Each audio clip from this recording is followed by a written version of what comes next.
My name is Dmitri. I'm the CEO of an analytics company.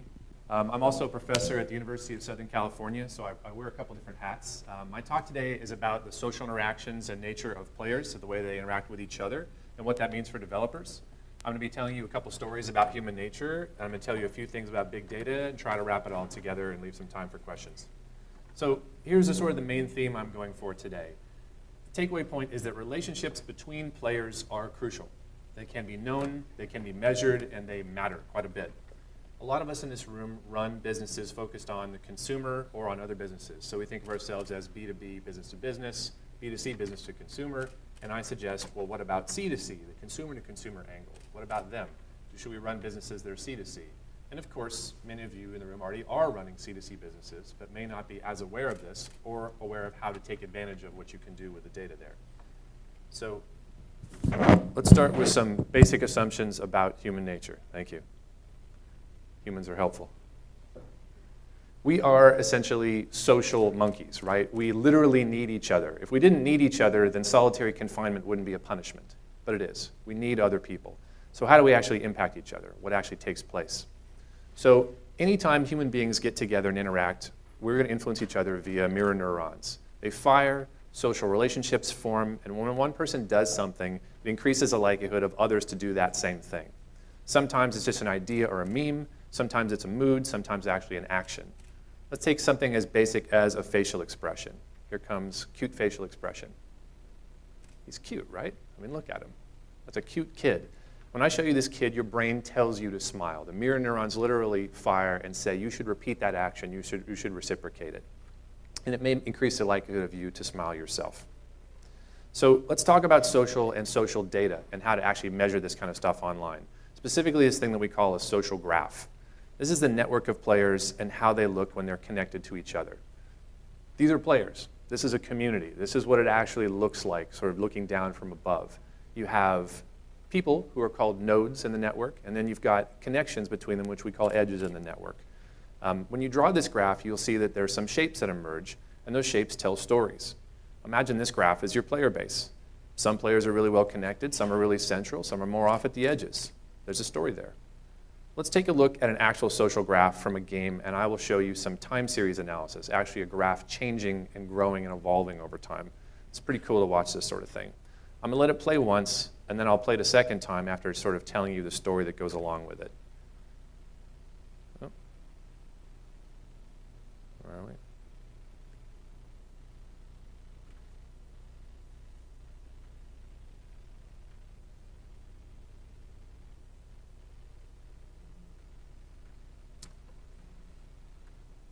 So this is a social graph evolving from the game EVE Online. How many people here are familiar with EVE? Good chunk. It's a pretty rough game, but it actually still has social relationships and the equivalent of guilds, although they call them corporations in EVE. This is for one particular corporation, the name for the nerds in the room, Southern Cross Empire, and this video shows players joining and leaving that guild corporation over time. The nodes appear in the animation when the players join the corporation, and they disappear when they leave or just quit the game entirely. They're also colored by when they join, so you get a little bit of sense of time as the thing goes on. I'm going to play this again, and you're going to give you an arc of kind of the story that's happening. At first, some players join the corporation, but then they don't stick around. The early days are really volatile, people coming and going. It's not really forming up very much. But after a while, a core group forms, and people start to really stick around. And that's when the thing gets stable, and it starts to grow and become more attractive and interesting, and other people get sort of sucked in like a black hole. And you'll see a dense knot form, and that's the leadership of the guild and the hardcore part of the corporation. And that group is pretty stable, but then a second power structure appears as almost like a splinter group within the organization of a second group of friends. So we'll try that again and show you that same story. So now look for it. Game's all over the place. Power structure slowly starts to form. Boom, they're central, and then a little splinter group pops off to the side. So it's fun to look down like a puppet master on these things and see what's going on. Right. Now I'm going to tell you a couple stories to illustrate the point about social interactions. The first is about us and why we have a blind spot for this issue, and the second is about our consumers and why they do what they do. So this is a popular story in academia that we call the birthday paradox. If you know it, don't give it away for the other people in the room. Now, This is a group of people standing in line to buy tickets. So you've all stood in line to buy tickets somewhere, movie tickets, something like this. Well, imagine you're standing in line right now, and there are 29 other people. And I ask you, what are the odds that you have the same birthday as someone else in line, right? Or what if I say, what are the odds that two people in line have the same birthday as each other? Now, those are two different questions, but usually they get conflated together in our heads. What are the chances that two of the people in line have the same birthday? Well, if you know the answer, by the way, don't cheat and blurt it out. But if you're like most of humanity, you do a logical calculation. Okay, there are 365 days of the year. There are 29 or 30, depending on how you do it. And so the answer must be 30 divided by 365, or about 1 in 12 chance. Totally wrong. Now, that was my first guess. And why does our brain work that way? Why do we guess that way? Because like most human beings, I'm focused on my relationship with everybody else in line. And I'm blind to their relationships with each other. This is what it looks like graphically. You're the red dot. And so when you do this mental calculation, what are the odds that two of us have the same birthday? Boom, that's how I do it. Is that how the world really works? No. This is what the world really looks like. You're still the red dot. You still have the lines that go from you to everybody else. But now what you're forced to be confronted with is, look at all these lines of all these other people. In fact, the odds of two people in line having the same birthday are quite high. They're higher than 100% on average. But this is very counterintuitive. And the reason why is we tend to put ourselves at the center of things. And I suspect this is the same for developers as an operation. We tend to think of ourselves as it's us and the consumer and not necessarily them and each other. So the next logical question is, do players have a substantive effect on each other? The answer is very much yes. Something your community managers have always known, but something that's never been able to be quantified, and I'm here to quantify this. One little proviso. We think about influence and spread and the term virality as in what makes things blow up, what makes things happen when hundreds of thousands of people are running around screaming, what does the fox say? How do these things go big and go viral? That's really cool and that's really interesting, but that's not what happens inside your games. Virality and spread and friendships and impact and influence is a local phenomenon.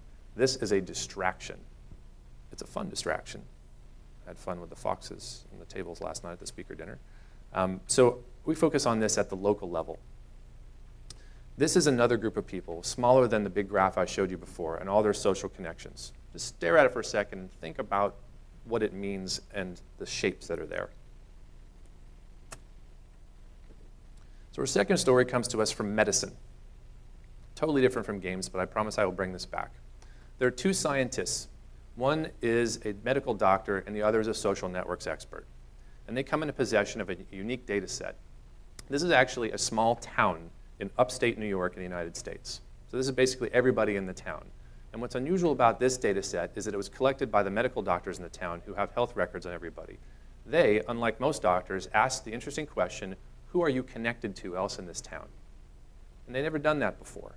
And so that means that they could draw this graph. And they could say, well, Mr. So-and-so is married to so-and-so, whose colleague was so-and-so, and this shows you the structure of the town. But they also know something about their health. So now I'm going to show you the same town and the same people 10 years later. It might be kind of hard to see in this room with this lighting, but can you guys see in the back that there are different shapes in the graph and that some of the little nodes are different size and color, right? So 10 years later, something is different. And I'd like to ask folks in the room if you'd like to guess what the size of the node signifies. Wild guesses are welcome here. Sometimes people get this, but anybody want to take a wild shot at it? Don't be shy. Births? That's not a bad guess at all. That's not right, but it's a good guess. Age? Also an excellent guess. So I'll just cut to the chase and I'll tell you. These are both perfectly good ones, and in a visualization, you certainly could do both of those things. In this case, the size of the node actually refers to the size of the person. This is a graph showing fat. These are fat people. And so you've got these big, nasty, green, mucus-like colored fat blobs showing up in the graph.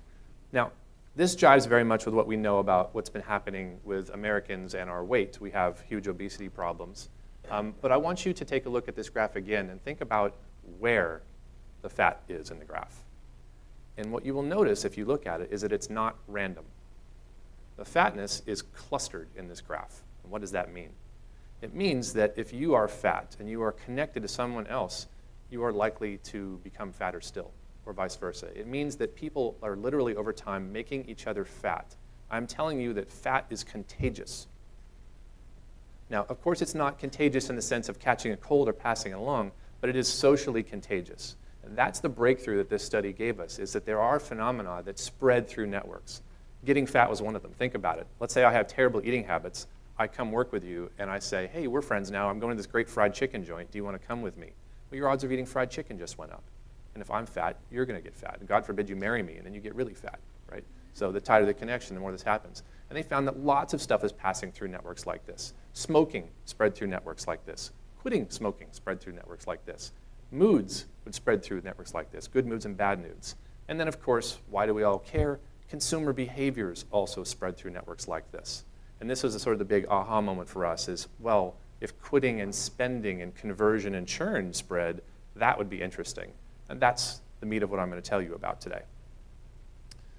So you may call this thing influence or whatever you like. I call this socially driven set of behaviors social value. That's my term.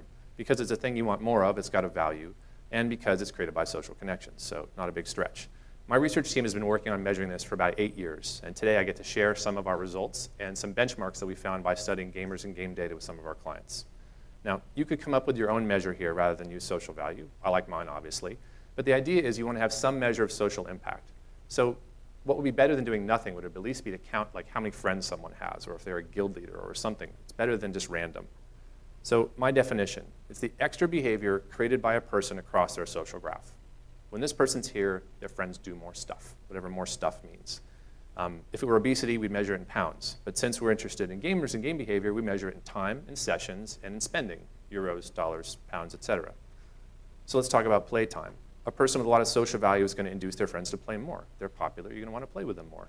When this person plays, their friends' play goes up. When they don't play or they leave, their friends' play goes down. This is measurable.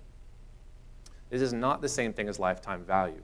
In my conception, lifetime value is the amount of dollars or spending or behavior that is driven by the game. So that is a separate, mutually exclusive amount that is separate from this community social thing I'm talking about. And when you split those two things apart, you can say, well, how much of the behavior and the spending is coming from the title and its mechanics and its marketing, and how much is coming from the community and the interactions, mutually exclusive totals. So it's a much more sophisticated way of thinking about LTV. And just as we think that some people have higher or lower LTVs and we want to treat them differently and think about them differently, the same thing applies to this social value idea as well. So let's walk through an example. A person has an LTV of $43. We think that that's how much they'll spend before they leave, if we're doing predictive lifetime values as we do. Great, now let's say this person has a social value of $53. So their interactions with their friends cause those people to spend $53 more than if they had disappeared or hit by a truck or something, right? So, sorry about the truck example. If that means that this person was to go poof tomorrow and they literally are hit by a truck, the company is going to make $96 less. Sure, 43 of their own spending, but that influence doesn't now take place. And the company doesn't make that future $53. That highlights something really important about these scores, which I'm going to dig into more in a minute. Your big spenders are not necessarily the same thing as big influencers. So, and part of the title of the talk, in free-to-play games, we call our most valuable players by the unflattering term whales. I've borrowed that terminology and described the people with a lot of influence and social value as social whales, those people whose presence creates more of a ripple effect across the pond than others. Who are these people? They're not the big spenders. Think about it. It's a completely different kind of player psychology. Those tiny few people who spend a lot of money on games are often there because they have a lot of money or they have a lot of problems. They're spending to enjoy. That's very different player psychology from a person who is playing to enjoy their friends. They are very rarely the same type of player. We do see some overlap, but the highest LTV whale in the system has never been anywhere near the highest social whale in the system, ever. And you find social whales with 3, 4, 10 times as much outbound value as the big spenders sometimes. Who are these people?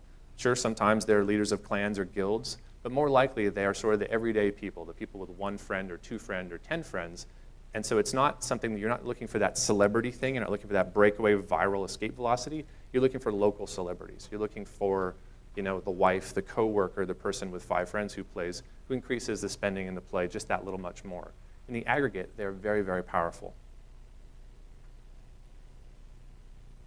So some results and things we found. When we very first started, we looked at the research on this, and McKinsey and company had done a series of studies and estimates on what they thought this contributed for in terms of spending across other industries, specifically commerce and e-commerce. And they said, well, it looks like it's between 20 and 40% of all dollars spent, which is not a small claim. It turns out they're basically very close to right. And the baseline value we're finding in gaming is that social value accounts for about 25% of activity, as in sessions and dollars and euros spent. It's very, very large. That means that the games themselves they're marketing are contributing to the other portion, which is about roughly 75%. Think about the implications of this for a moment. Take two games which are marketed equally well. Your game can be fantastic, but if the players have lousy community, you're not going to make as much money as the other game because they have really good community. This is now measurable. I realize that this is a very large claim to say it's this big a chunk, but this is very consistent across all of our research and all of our customer base so far. It really is this large. And not too surprisingly, game titles with different game mechanics and social support systems are going to have different results, right? So well-designed communities, which are going to have up to that sort of 40% number that McKinsey suggested, those are going to be games which have very good social mechanics, where the players are there to support each other, where they need each other, where the mechanics drive them away from each other. Games which tend to exploit the relationships between their players, as in, I will send this thing off to 50 of my friends and I'll get a piece of energy or whatever. That's not really so much about the C to C relationship, and those games tend to have lower amounts of social value. They don't make as much money as they could. So again, it's the thinking about the relationship between the players and how can you create mechanics, systems, incentives, marketing, anything that is about strengthening their friendships and their time together, rather than just how much may I extract. If you make them happy and they play together, you'll extract plenty. You'll do fine. It is also quite skewed. Much like whales are a very top-heavy group, social whales are the same, but not as extreme. About 10% of the players account for about 60% of this social value.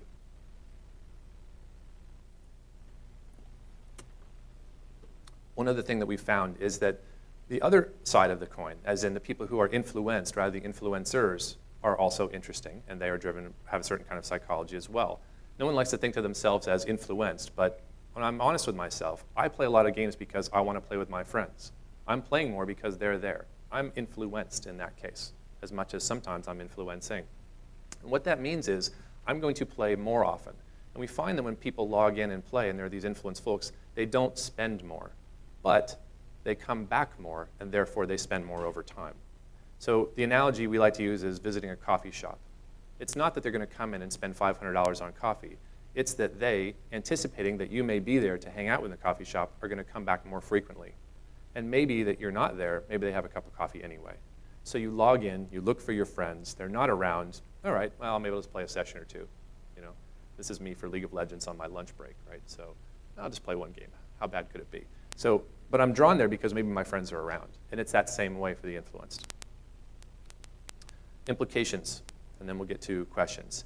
If you know who these social whales are, well, you certainly want to acquire more of them. So if you're usually measuring your acquisition funnels, as you should be through some kind of funnel analytics, and you're saying, all right, I got a bunch of players from Facebook Ad 1 and Google Ad 6, and you get the ROI on that thing, well, you're not necessarily attributing and measuring it properly, because the social value might, in fact, not be what you think it is. You might get a bunch of followers and a bunch of leaders. This helps you be a lot more logical about it. On the retention side, you certainly want to keep those players who are the most valuable. And I've given you a challenge for what most valuable means. And you may have a person who, maybe their LTV is 20 euros, but if their social value is 80 euros, then that's really 100 euros that's at risk.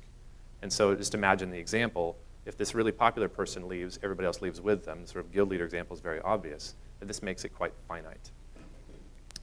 If you want to monetize, you want to go through these influential people. So whether you use my stuff or someone else's, if you've got a list of people, lots of friends or guild leaders or something, for God's sakes, try to think about targeting promotions through them.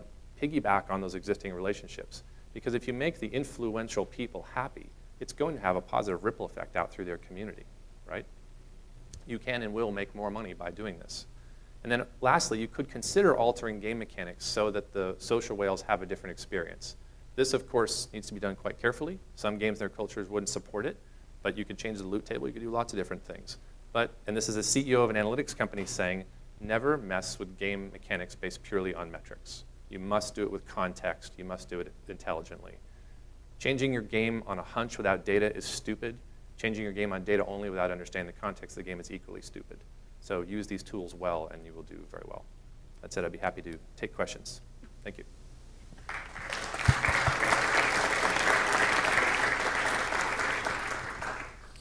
Question. Thank you, Dmitri. It was great. I have a question about the social whales. How do you know that this player is a social whale? How do you measure his whaleness? His whaleness. Right. So I walk the fine line here because I don't want to tout my company. That's not appropriate. And if you want to talk specifically about what we do, come reach me after. So I'll give you this sort of broad academic answer to it, which is to say that we're looking at the social network pattern. So if you go back to that EVE Online example and you see that things happen over time, we say, well, all right, player 1, he does something. Does player 2 tend to follow? And is that random or is it consistent over time? So it's a combination of social network analysis and longitudinal or over time thinking to see when these spreads, these ripples, these cascades are happening, and teasing out with machine learning when it's random versus when it's very consistent. And people do tend to stick out. If you think about your own friends, family members, colleagues, there are some people who are more influential, and when they do things, other people follow. In games, you have fantastic, dense data, and we can see those patterns fairly clearly. It winds up being about 90% accurate over time.